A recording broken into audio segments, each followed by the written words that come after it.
Shalom a todos, meu nome é Vinícius. Eu venho aqui fazer um breve vídeo para poder falar um pouquinho sobre o mapa cabalístico que o Moré André Klein fez para mim. É um mapa muito trabalhado, que envolve muita dedicação e que tem me ajudado muito a tomar algumas decisões, questionamentos da nossa vida e o início de quais caminhos a gente poderia estar iniciando, quais caminhos a gente deveria estar evitando para que a gente se torne pessoas melhores. Eu venho aqui rapidamente só notificar as pessoas que quiserem estar se juntando a ele para poder fazer esse tipo de mapa para conhecimento próprio mesmo.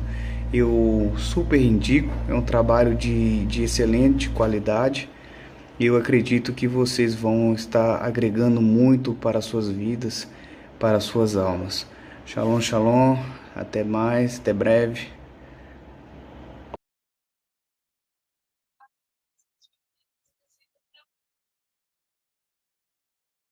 Ok, vamos então seguir em frente aqui. Moshe e os dois Messias. O Rabi Shimon Bar Yochai descreve o retorno de Moshe no fim dos dias. E a nossa não é a nossa era atual. Ao lado de Moshe estarão os dois Mashias.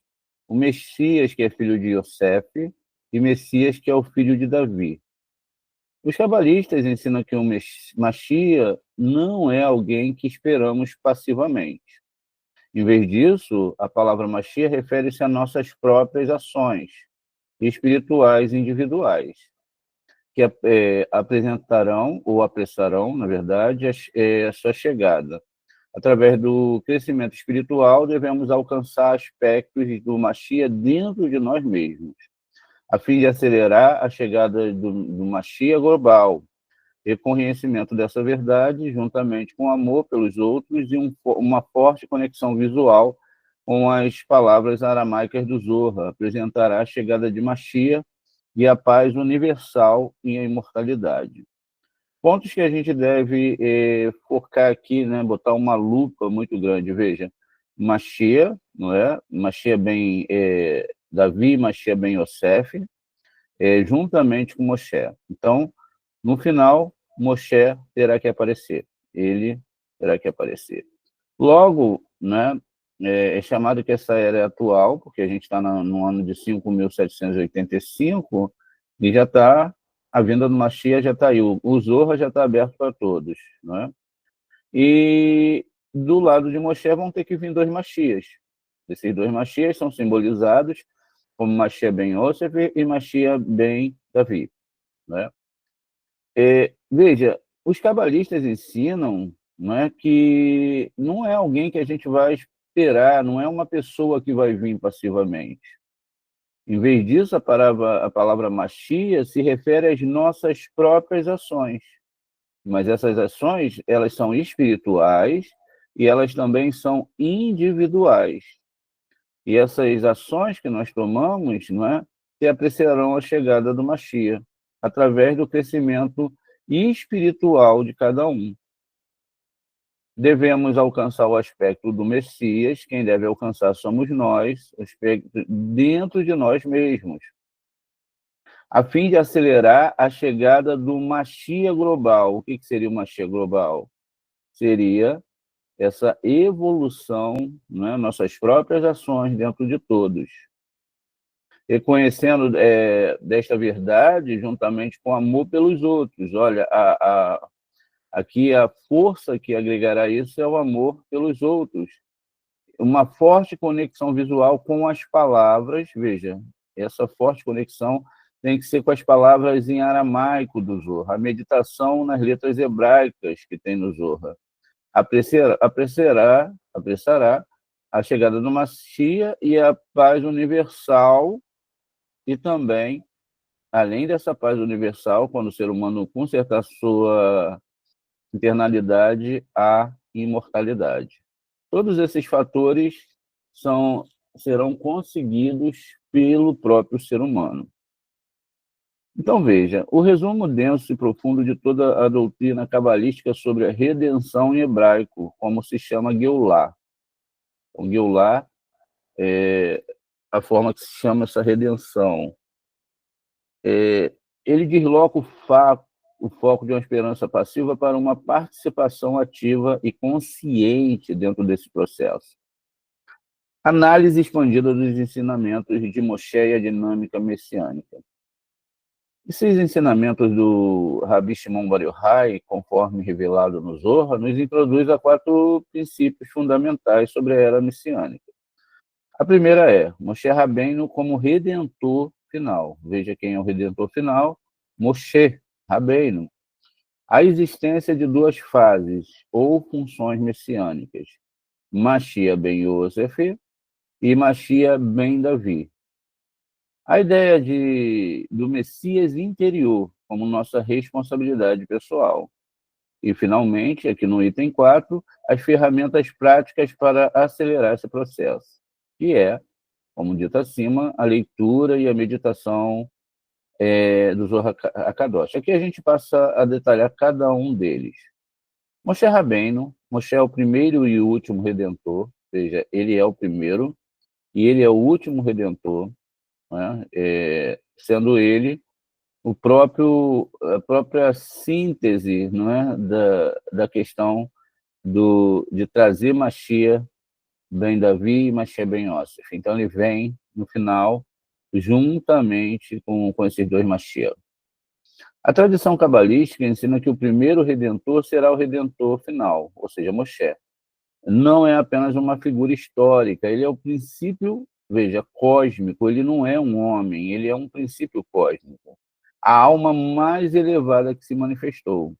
Ele representa o próprio Da'at, que é o conhecimento, a capacidade de conectar a sabedoria mais abstrata de Rohimá com o entendimento estruturado de Binah e trazê-la para o mundo de uma forma que possamos assimilar a Torá. Seu retorno no fim dos dias não significa necessariamente uma reencarnação literal, não significa que Moshe vem literalmente, mas sim um ressurgimento da consciência, ou da sua consciência, e do seu poder de conexão no mundo. Ele é o pastor que reúne as almas e o único capaz de preparar o terreno para a manifestação plena da presença divina, que é Shekhinah. Como vimos no estudo anterior, sem a energia de Moshe, a redenção não pode se concretizar. A dupla dinâmica messiânica, guerra e paz, preparação e reino. O Zohar descreve o processo messiânico não como um único evento, mas como uma dinâmica dupla personificada em 2 arquétipos.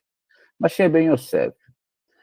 Mashiach ben Yosef, este é o Messias da preparação e do esforço. Sua vida é análoga à de Yosef do Egito. Ele enfrenta o exílio, a incompreensão, a batalha contra as forças da negatividade do mundo. Sua função é travar guerras físicas e também espirituais, necessárias para quebrar o domínio do outro lado, a Sitra Hará, e reunir centelhas de santidades dispersas, e ela está associada a Sefirah Yesod, fundamento, pois ele constrói a base material e espiritual para a era de paz. Frequentemente, sua missão envolve grande sofrimento e até martírio. Lembrando, são aspectos internos, né? A gente chama o Arizal de Mashiach ben Yosef, ou seja, Não no conceito no que as pessoas acham que alguém vai salvar elas, que veio para curá-las, que não. Mashiach ben Yosef significa que ele abriu o canal do entendimento do Zohar, e aí ele possibilitou ali em Yesod, que é a Sefirot, não é? Final, é a que conecta ali com os estados superiores, ele conectou, ele ajudou, ele ensinou, ele está ensinando como a pessoa deve fazer isso, né? Mesmo Moshe, no seu entendimento ali mais básico, ele não salvou o povo de Israel. Cada um necessitou fazer a sua caminhada, ir para o deserto, passar pelos suas internalidades, etc., para conseguir subir os seus níveis. Mashiach ben Davi, este é o Messias da revelação e do reino. Sua função é se manifestar após o trabalho de Mashiach ben Yosef, está completo. Ele não vem para lutar, mas para reinar. Ele revelará a sabedoria divina a todos, reconstruirá o templo, estabelecerá uma era de paz, universal conhecimento de Hashem, e ele está associado a Sefirá de Malhut, né, reino, em seu estado retificado e glorioso. Ou seja, então, são dois aspectos também universais, não é? E também representados em cima desses duas sefirotes. Essas sefirotes, elas são representadas pelo planeta, mas elas são internas e também espirituais. Esses três âmbitos devem ser muito bem entendidos e eles também são encaixados um no outro. Não existe uma realidade que não dependa da outra realidade para existir, assim como o mundo físico depende do espiritual para sobreviver e existir. Então, aqui cita agora o Mashiach interior, a doutrina da participação ativa. Este é o ponto mais crucial para nós hoje. A Cabala nos ensina que esses dois arquétipos messiânicos existem primeiramente dentro de cada um de nós. Manifestar Mashiach ben Yosef interior é o nosso trabalho de tikkun diário e a nossa luta contra o egoísmo e Yetzirah, nosso esforço para superar desafios, para manter a integridade no trabalho, para construir um lar com fundamentos espirituais.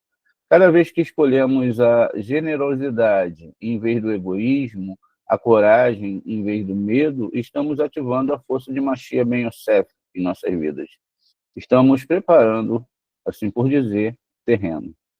Manifestar o Mashiach ben Davi interior é alcançar e expressar o nosso eu superior, nossa verdadeira essência divina. E quando agimos com nobreza, liderança, criatividade, a partir do nosso coração, não para receber aplausos, mas porque essa é a nossa verdade. Quando compartilhamos nossos dons únicos com o mundo de forma autêntica, estamos revelando a centelha de Mashiach ben Davi que habita em nós. Ferramentas para acelerar a Geulah, não é? A Geulah é exatamente a libertação. No cabeçalho dá 3 ferramentas práticas para transformar essa teoria em realidade. Primeiro, reconhecimento dessa verdade. O primeiro passo é a mudança de consciência parar de esperar por um salvador externo. Tá vendo? Esse é o primeiro passo para se entender isso. E assumir as responsabilidades, ou seja, assumir tudo que vem sobre mim como se realmente eu tivesse errado um ponto e agora eu tenho que consertar. Compreendendo o que nós somos co-criadores da era messiânica. Então, somos nós mesmos, não existe, não virá ninguém para salvar ninguém, ninguém vai pagar o pecado de ninguém. A gente sabe disso pela Torá. A Torá cita, olha, já é dito na Torá, isso é bem claro, ó, um pai não morrerá pelo filho, nem um filho pelo pai, cada um morrerá pelo seu próprio pecado.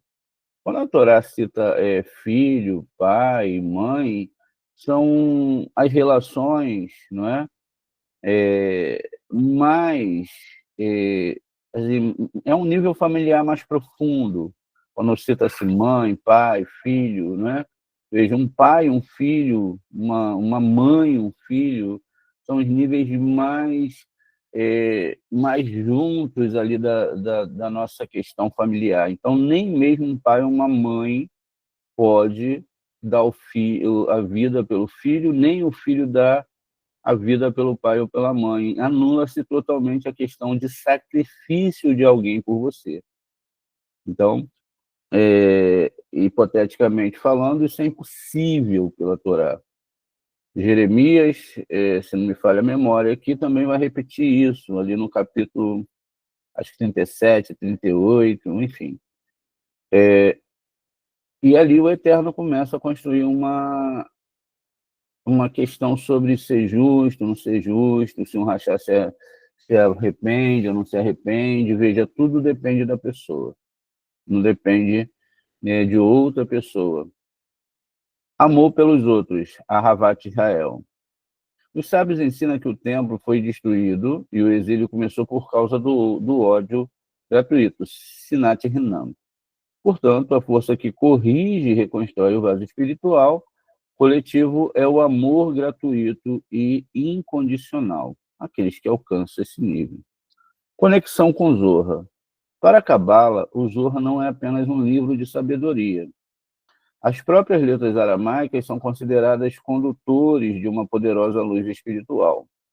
A prática de escanear ou ler o Zohar, mesmo sem entender completamente, é visto como uma meditação que purifica a alma e o ambiente, revelando a luz oculta que está congelada desde o início dos tempos e que tem o poder de dissolver o caos e acelerar a redenção. Aqui a gente segue com a leitura do Zohar, Eli Toledot Hashamayim, Vav Gimel Vav, Ilei Anum, da Atamar Behon Eli Eloheiha Israel, Bi Omar Deita Mahum, Elei que Elu Rahur, Biomar Avid Kadosh Baruhu. Shemaya Ve Ha'ara Rei Dalit Beyon Asot Rei Eloquim Aretz Ve Shamayim Behahu Zemina Yehe Kadosh Baruhu In Shehinatei Vei Terhadesh Alma Rei Dalit Ki Baase Hashamayim Ahadashim Viharetsi Hahadash Vav Gimel Vav Da Ihu Beyon Esot. Continua aqui, então, uma seção direto do Zohar, tanto em aramaico como traduzida. Outra explicação para o versículo, estas são as palavras do céu, Bereshit 2:4, em que a palavra estes anula o que foi anteriormente. Pois bem, vamos dar uma olhada aqui em Bereshit para a gente poder identificar em Bereshit 2:4 a palavra que está sendo citada aqui.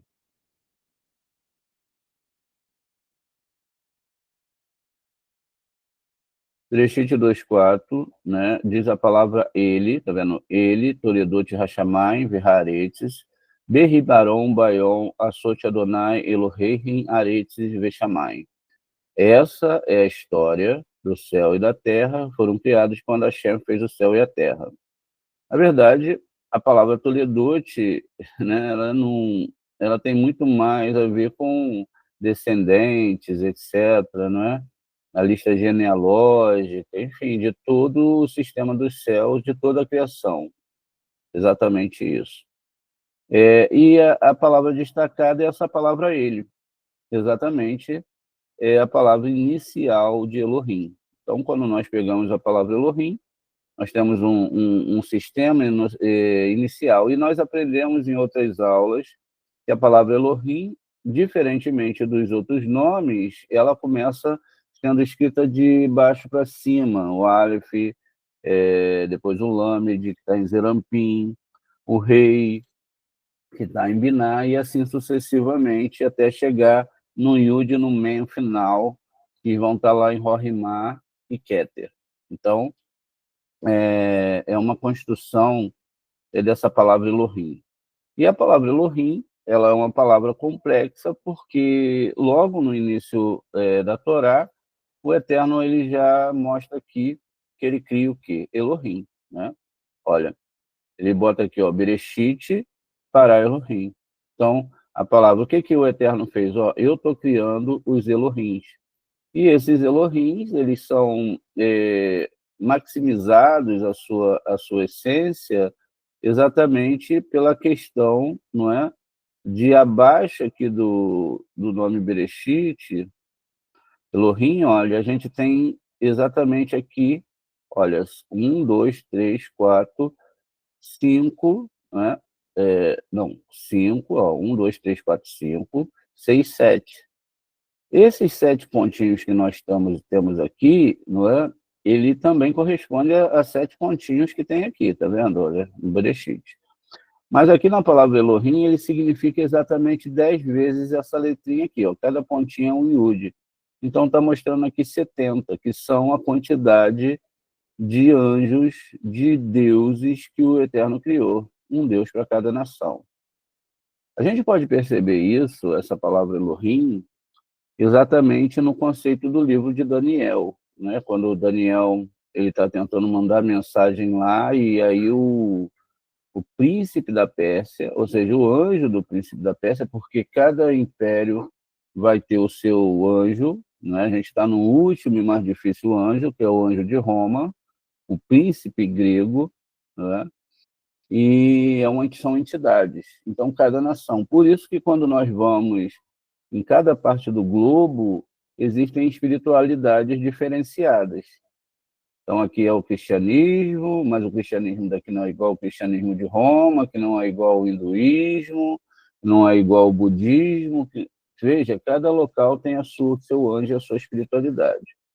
Pois bem, então essa palavra, exatamente, ele que é citada lá também, como a gente viu no 2.4, é a grande problemática de tudo que a gente vai discutir agora. E por que que a era do Mashiach não chegou ainda. Então, veja, essa palavra ele, né, Aleph Lam de rei,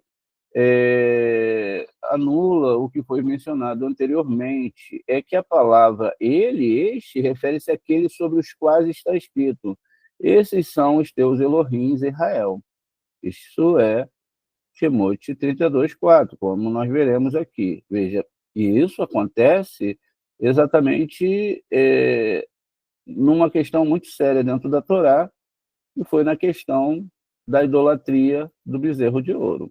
Essa é exatamente o chamado aqui, é o pecado, né? Mais profundo da Torá é a idolatria. Veja, então, 32.4, ele tirou isso deles, moldou um molde, transformou em um bezerro de fundição, e eles clamaram: ó, este é o teu Deus, ó Israel, que tiraste da terra do Egito. Ó, Vaikar, Ma'idam, Veitsa, Oto, Beheret, Veixe, Ehu, Egel, Misahá, Vaiomerur, ele, tá vendo? Ele, a palavra envolvida aqui, Eloheira, ou seja, estes são o quê? Seus Eloheiras, seus deuses Israel.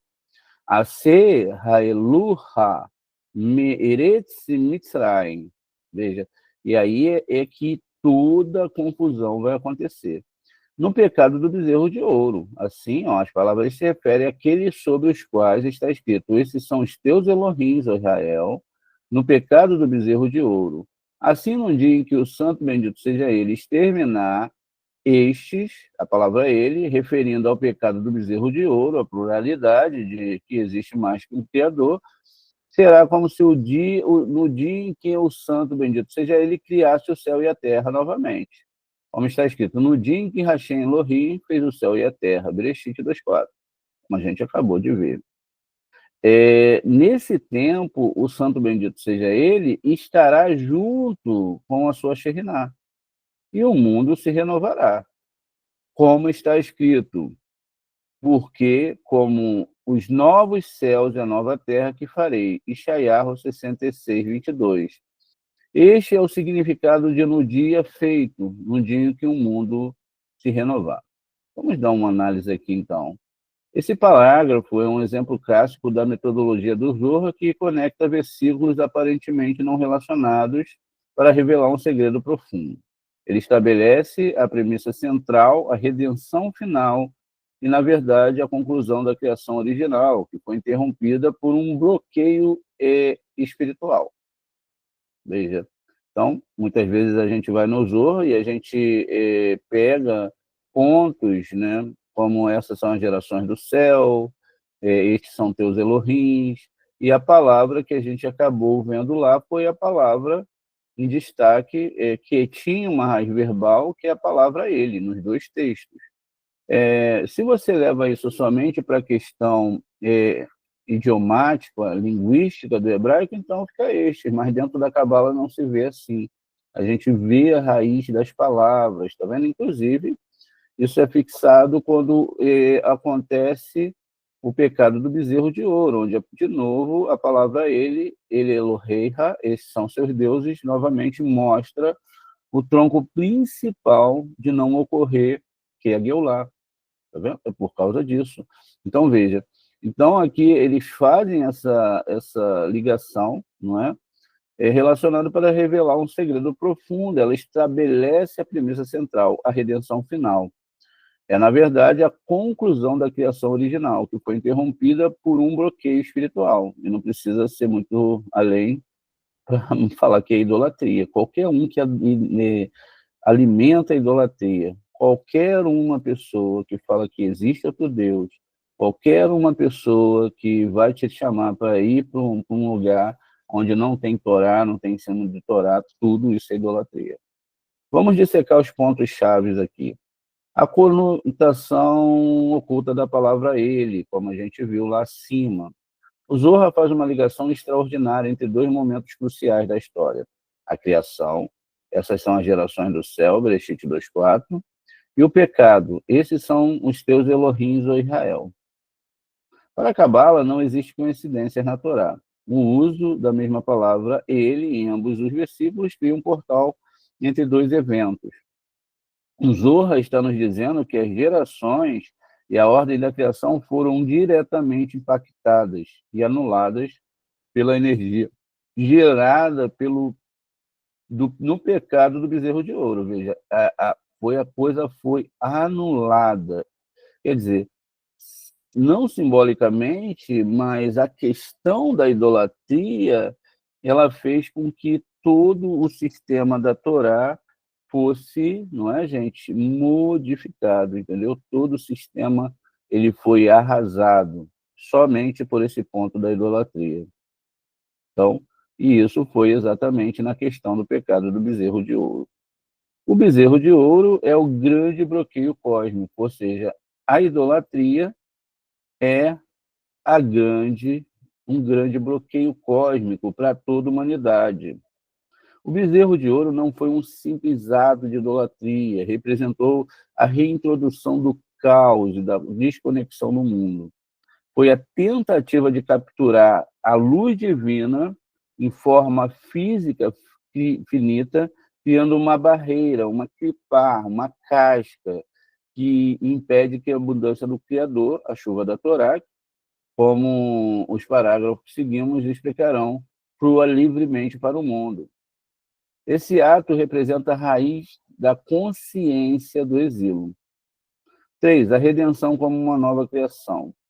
A parte mais poderosa dos ensinamentos está aqui. O Zohar afirma que no dia em que o santo bendito seja ele, exterminar este, não é, da palavra ele, ou seja, remover completamente a consciência e o efeito do bezerro de ouro, será de uma magnitude tão imensa que será como se no dia em que o santo bendito seja ele criasse ou tivesse criado o céu e a terra novamente.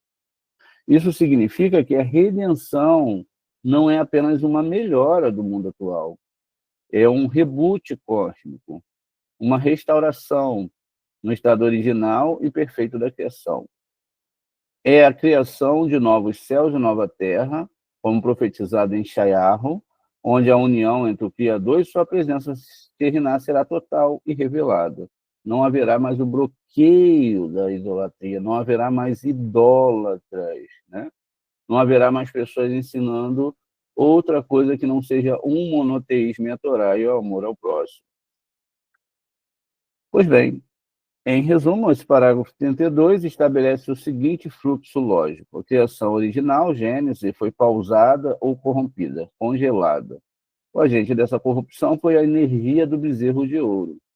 A redenção final, profetizada por Isaías ou Ishayahu, é o ato de remover essa energia corruptora. Veja, é uma energia corruptora que corrompe a alma da pessoa. O resultado será a conclusão do plano original da criação, uma realidade totalmente nova e unificada. Sem entender este parágrafo, a necessidade do retorno de Moshe é a função dos dois Messias nos parágrafos seguintes e perdem seu contexto. Eles são agentes divinos designados para realizar essa correção monumental. O que aconteceu foi totalmente diferente na história que nós temos, diferente disso. A idolatria, ela foi sintetizada, ela foi maximizada. O bezerro não é mais o bezerro de ouro, é o homem de ouro. Conforme essa mesmo foi a queda de Adão e Rava, quando o serpente fala, olha, Hashem passou por aqui e comeu da árvore do bem e do mal, e aí ele, por isso que ele é Deus, ou seja, um ser humano que vira Deus ou Deus que vira um ser humano. É o ato mais profundo de idolatria e está carregado de clipotes. E para sair dessas clipotes, só mesmo com a ajuda, não é, de um moré, de um estudo sério, e dos nossos sábios e das santas almas e de muito estudo do Zohar Kadosh para limpar. Pois bem, continua o texto aqui. Naquele tempo da terra, Hashem Elohim fez crescer toda a árvore que é agradável à vista. Bereshit 2:9. No entanto, antes desse tempo, e não até que o pecado do bezerro de ouro seja apagado, né, a chuva da Torá, ou seja, o bezerro de ouro apagou a chuva da Torá. O que é a Torá? Zerampim, a chuva das 6 sefirot de Zerampim. Zerampim foi apagado. E não desce para regar as sementes da alma de Israel. Então, não tem, o fluxo foi interrompido. Por isso que no livro de Daniel está escrito lá que o anjo vinha falar com ele, mas o príncipe lá, babilônico, não é? Estava impedindo a passagem dele, e aí ele teve que ter ajuda de Mihael. Veja, então, é possível se interromper o fluxo divino através da idolatria. O que vai acontecer?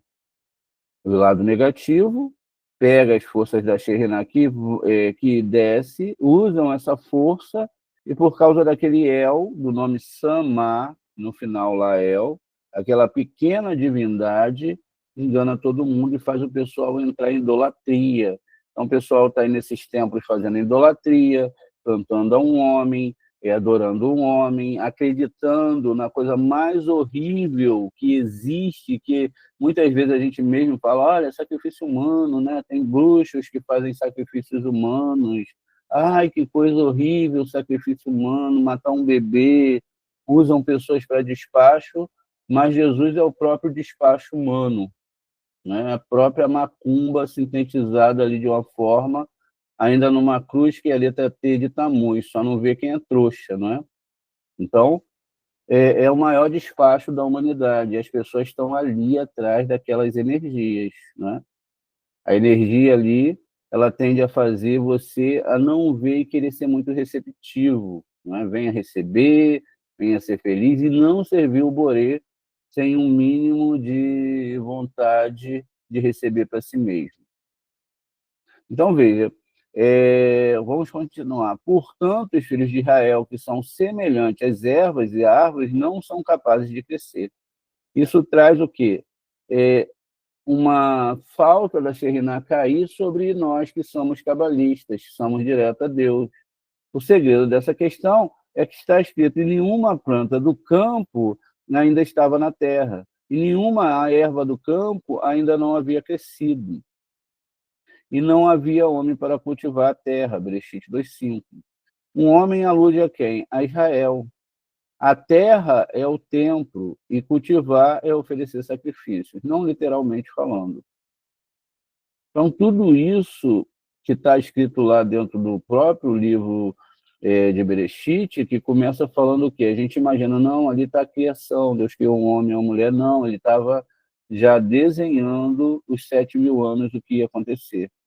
Tanto na definição de Mashiach ben Yosef, ben Davi, a um homem que vai, na verdade, é Adão, não é? Que é a soma de todas as almas, que foi desfragmentada, a terra, que é o nível que a gente está, e o templo, né? Que a terra representa o templo, por quê? Porque a terra é o ego, e o ego é a nossa internalidade, é onde a gente tem que trabalhar, né? E oferecer sacrifícios é matar todos os aspectos, veja, animais, como no próprio questão do bezerro de ouro, é um animal, né? Esses aspectos animais que nós temos. Então, veja, o parágrafo 283, o conteúdo afirma que enquanto o pecado do bezerro não for apagado, a chuva da Torá, o fluxo de Zerampim, não desce para nutrir as almas de Israel, que são como plantas e também ervas. Uma análise exegética, esse parágrafo estabelece a consequência do bloqueio espiritual, que é a chuva da Torá. A Torá não é ensinada, as pessoas não aprendem, não entendem, então há um bloqueio. E o fluxo dos morrins, luzes intelectuais e emocionais, que emana do Patsuf de Zerampim, que são aquelas 6 sefirotes intermediárias, né? Então, de Hesed até Yesod, apresentado no princípio divino masculino. Sem esse fluxo, as almas comparadas a sementes não podem crescer. Então, o Zohar Kadosh, o Zohar introduz uma primeira camada de simbolismo para o versículo. E nenhuma planta do campo, ou um homem, da palavra Adão, alude a Israel, não é? A terra, que é Hadamá, ou Hadamá, né? Alude ao templo, e cultivar aqui a palavra lavod, que é sacrifício. Então, olhando do hebraico, a gente tem aqui Adão, Aleph, Dalet, Mem, onde a gente já mostrou que existe Adão, não é um homem, não é, é um sistema de reencarnação, é uma roda, né? Por isso que a gente tem um notaricon aqui. A primeira letra é Avot, forma a palavra Avot, patriarcas, depois Dalet de Davi, e depois Men de Machia. A palavra Hadamá envolve o quê? Envolve Adão, está aqui no meio. O que muda é a letra sofite, aqui o Men, que quando não está no final, ela continua normal, no final ela fica quadradinha, isso é chamado de uma letra sofite. Nós temos Adão, e aqui nós temos dois reis. Lógico que o simbolismo aqui de Hadamá é exatamente, não é, as duas Torais, duas sefirotes, Biná e Malhut. A soma aqui, que é de 45, na Gematria Dan, passa agora a ser 55. E 55, lógico, que está mostrando o 5, que é a letra R do nosso plano, e 50, que é o portal que nós temos que ativar. Haja vista que o templo também não é um templo nesse mundo, como as pessoas têm manias, não é, de criar varinhas mágicas, locais mágicos, etc. Não é nada disso. E cultivar da palavra leavod, não é, alude a sacrifícios. Então, essa palavra avod ou aviderra, né, aqui mal vagamente lembrando, tem a ver com servo, né? Então, a palavra servo, em hebraico, me parece aqui, lembrando, né, um tempo que a gente não estuda essa palavra, então parece-me aqui ter a ver com a palavra servo, ser servo do Eterno, né? Inclusive, a gente tem no nosso canal uma aula sobre isso, falando lá sobre essa questão da palavra servo em hebraico, né?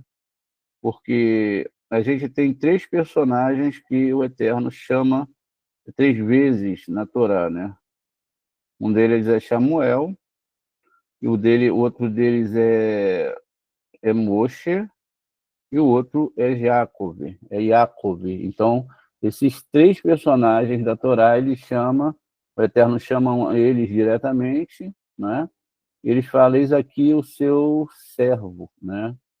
Então, a palavra, na verdade, ela tem essa base e ela é Ved, tá vendo? Mas tem essas três letras aqui, Ain, Beit e o Dalet, né? Então, essa é a palavra com a fonética certa, Eved, que vem também da palavra avodar, não é? Quando a gente fala avodar Hashem, não é? É um serviço a Hashem, e também tem o trabalho errado, não é? Que é o trabalho da idolatria, que também é chamado de avodar, mas avodar outros deuses, tá vendo? Então, é preciso ter muita atenção nessas coisas.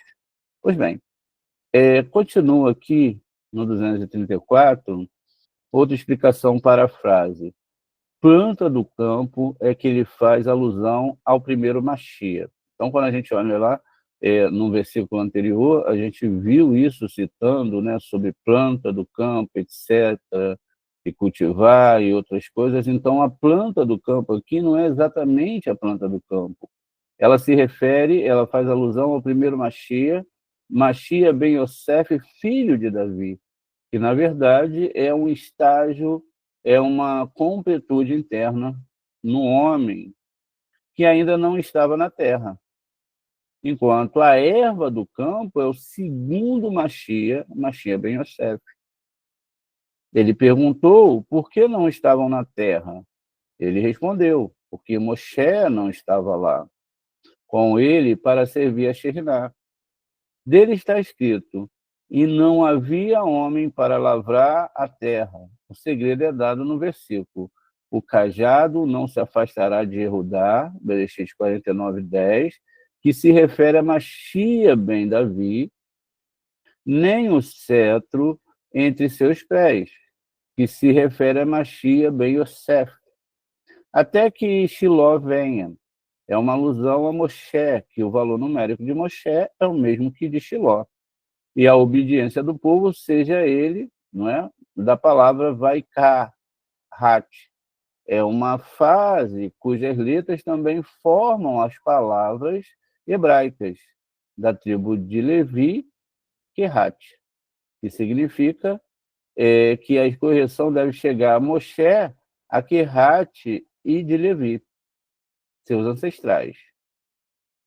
Veja, a ancestralidade aqui é aquela ancestralidade que a gente viu lá, veja, Toledote, são a genealogia dos céus e da terra e de tudo que há, porque só existe um Pai. Todos nós, até mesmo as forças ditas impuras, são filhas de um único Deus. Basta olhar lá no livro de Jó e observar que vieram os Bnei Elohim, os filhos de Elohim, né? Filho de Hashem, Bnei Elohim, e ficaram perante o Criador. E entre eles, veja como é que está a frase, entre eles estava o Satã, o lado negativo, que também é chamado de filho de Elohim, filho de Deus, filho de Hashem, uma criatura de Hashem, não tem outro Criador. E aí, então, a gente tem a síntese de que tudo é do Criador. E as ferramentas são usadas somente por um propósito, para nos ajudar na nossa retificação, não é? Seríamos, muitas vezes, tratados como ovelhas ou bois num pasto, e a teimosia, né, do animal em si não seguir um caminho ou ir para um local inapropriado que poderá levar ele ao fim da sua vida, um acidente, é corrigido com chicotes e pauladas, não é? Então, o cavaleiro ele fica em cima de um cavalo e tem uns animais ali que ajudam, e eles colocam aquele animal de novo, né, no local certo. Então, essas forças espirituais, apesar de não serem de brincadeiras, elas estão fazendo o trabalho delas para que o homem possa entender que o mal não tem validade, não vale a pena, mas é complexo, né? Pois bem, então, veja, o conteúdo central oferece a interpretação messiânica central. Planta do campo é Mashiach ben Davi, erva do campo é Mashiach ben Yosef. Isso é em Bereshit. É a razão da sua ausência, a ausência de Moshe, um homem que lavraria a terra. A análise hermenêutica aqui. A prova da centralidade de Moshe é dada pela relevância numérica entre Moshe e a palavra Shiló, da qual nós vimos lá, né, que viria Machia e Shiló, e ele viria de Shiló, porque Moshe tem um Shin, Mem, Shin, Rei, 345, como vocês podem ver aqui. E Shiló também tem gematria 345, Shin, Yud, Lamed, Rei. Essa é a gematria, trazendo ali, não é, o equilíbrio gemátrico do que está sendo falado, porque a Torá ela tem que seguir esse nível, ela segue o nível desse entendimento da questão de se entender a Torá, de se entender, não é, a questão da Torá. Quando a gente pega mesmo o nome Moshe e Machia, quando fala que Moshe vem, não é, com dois Machias, a gente deve entender, não é, a coisa de uma forma bem diferente do que as pessoas entendem. São sistemas externos, também espirituais, e que a gente tem, não é, esse nome Moshe, conforme descrito aqui para a gente no nosso estudo, e Moshe, ele, na verdade, se você analisa bem, ele tem uma construção interessante, não é?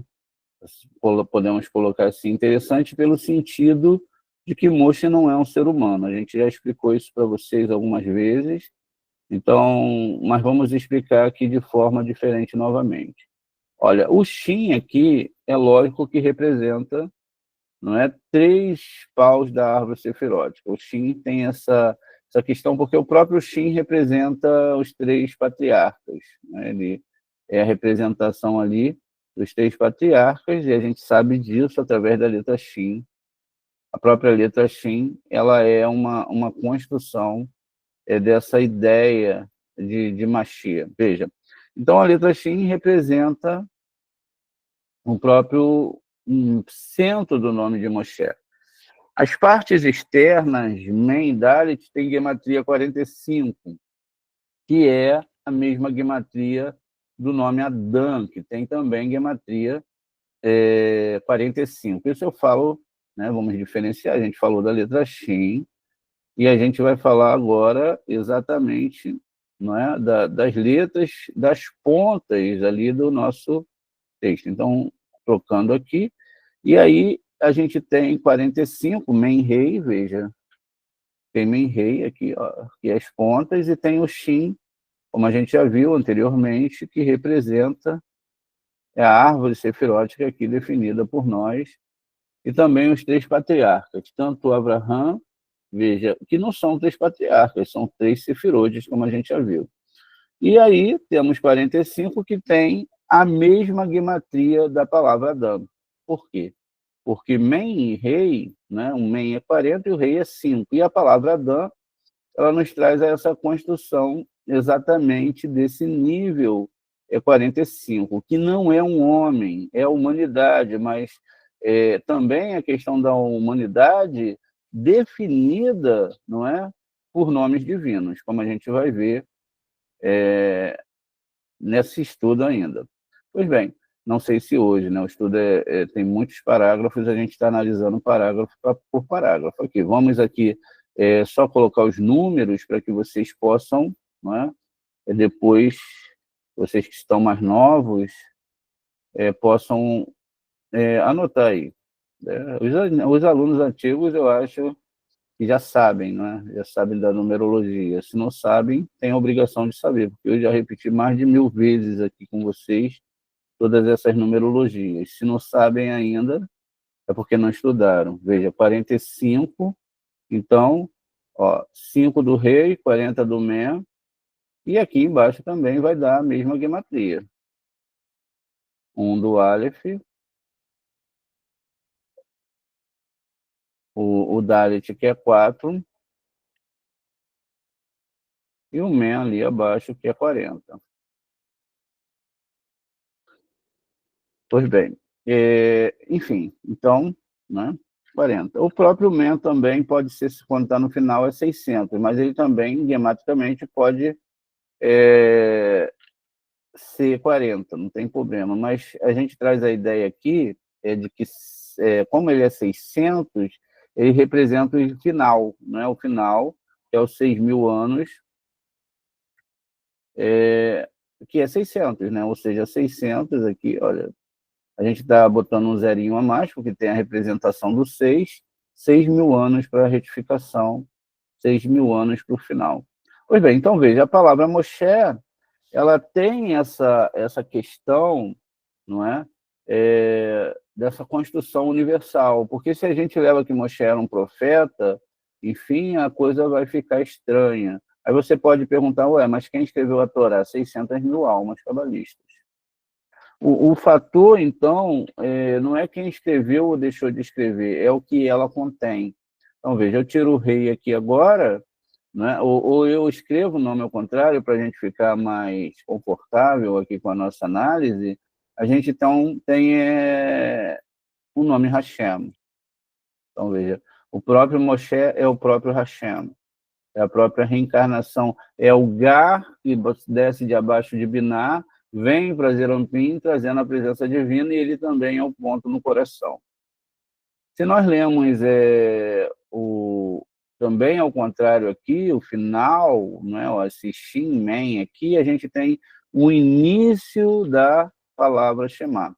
Então, quando a gente vai falar Shema Israel, Adonai Eloheinu, tirando a letra rei aqui, nós temos o início da palavra Shema. A princípio pode parecer algo assim, sem muita importância, mas na verdade é uma grande profundidade, porque o Men é 40 e o Shin é 300. Logo, na palavra Shema, a gente tem, então, a construção energética desses dois sistemas. Por quê? 340 não seria muito bem, não é? Aquilo que a gente imagina. Na verdade, Shema Israel, ele tem uma composição dentro dele, não é? Onde nós temos Zerampim e temos Malhut, não é? Malhut e Zerampim. Por que Malhut e Zerampim? Porque em Zerampim a gente tem aqui exatamente a questão de um sistema chamado Tiferet, e o sistema alimentado por Tiferet é Yud-Heh-Vav-Heh, ou seja, o nome, o tetragrama sagrado, com gematria 26. Então, o Shema ele começa a ter uma simbologia diferente. Então, aqui nós temos Malhut, aqui no meio, centralmente falando, ficaria Sod, né? Mas a gente está aqui só narrando para vocês onde a gente tem o nome Yud-Kei-Vav-Kei,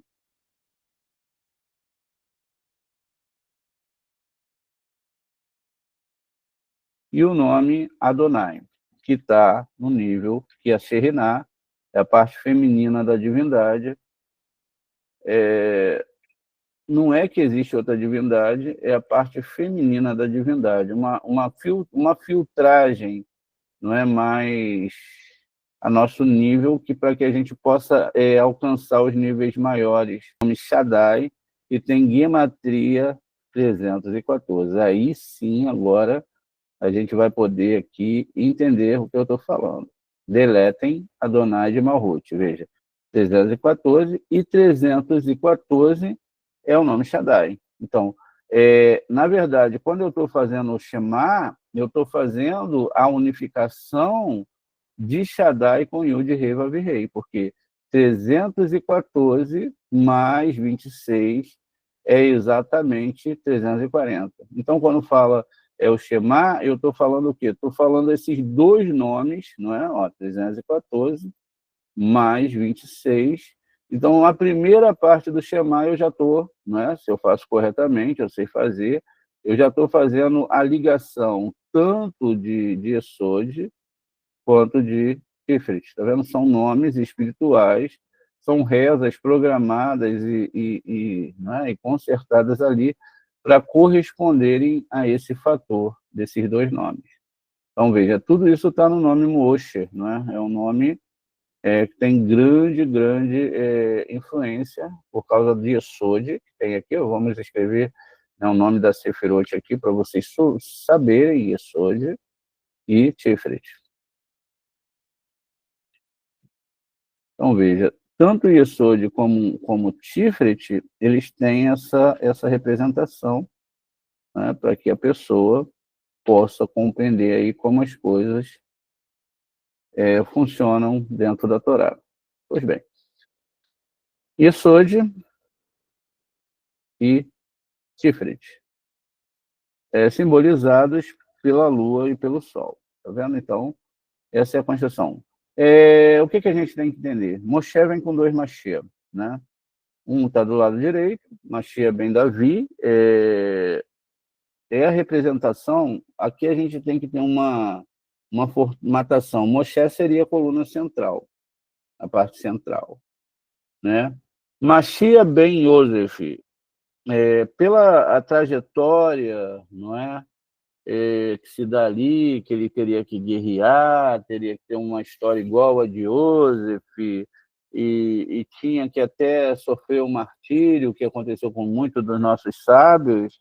É a ideia realmente dessa questão pessoal do Tikkun de cada um. Não é? Então, ele está mais ligado ao lado esquerdo. O outro que vem para reinar depois parece um karma mais simples, mas também é aqui uma questão da temporalidade desse processo de 7.000 anos, ou seja, é um período para outro período. Enquanto um representa Yesod, né, Mashiach ben Yosef, o outro é Mashiach ben Davi. Davi é o quê? Davi é o nome Adonai, que tem aqui dentro do sistema, não é, de Malhut, que é agora a questão onde tudo está sendo definido e tudo está sendo consertado. Isso é muito importante de saber, justamente, não é, para que você possa entender aí mais profundamente essa questão de Mashiach.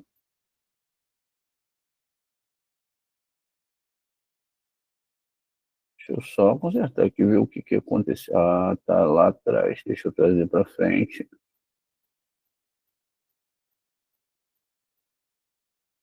Ok.